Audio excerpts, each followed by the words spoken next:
எல்லாருக்கும் வணக்கம். 2 நாளா சட்டமன்றத்தில் நடக்கிற எல்லா விஷயத்தையும் நம்ம பாத்துக்கிட்டு இருக்கோம். அத லைவ்ல நம்ம எல்லாரும் பாக்குறதுக்கு காரணமாக இருந்த தமிழக அரசுக்கு ஒரு பெரிய நன்றி. நிறைய பேர் நிறைய விஷயம் பாத்திருப்பீங்க. அதுல என்ன கவர்ந்த விஷயம், எல்லா பெண்கள் சார்பாக எல்லாரும் இவ்வளவு நாளா வெளியில பேசிக்கிட்டு இருந்த விஷயம், ஏதாவது ஒரு நல்ல விஷயம் நடந்துராதான்னு எல்லாரும் பேசின விஷயத்த ரொம்ப அழகா ஒரு குரல் அங்க ஒழிச்சுக்கிட்டே இருந்தது. மரியாதைக்குரிய சகோதரி சௌமியா அன்புமணி அவர்கள் தர்மபுரியினுடைய சட்டமன்ற உறுப்பினர், முதல் முறையா சட்டமன்ற உறுப்பினராயிருக்காங்க. சட்டமன்றத்துல எல்லா பெண்கள் சார்பாக ஒரு அழகான விஷயத்தை எடுத்து வச்சாங்க. பொறுத்தது போதும், பொங்கி எழலாம். நம்ம வீட்டு குழந்தைங்க, நம்ம வீட்டு பெண்கள் மேல கை வைக்கிறதுக்கு இனிமே எல்லாரும் அச்சப்படணும்.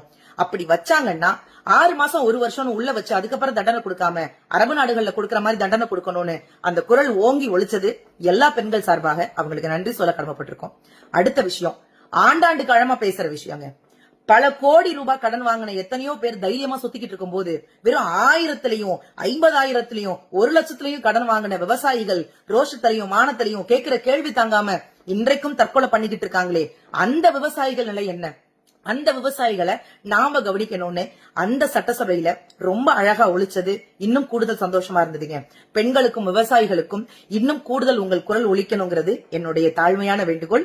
அத கண்டிப்பாக அரசு சரி செய்யும் சொன்ன முதல்வர் அவர்களுக்கும் என்னுடைய நன்றி.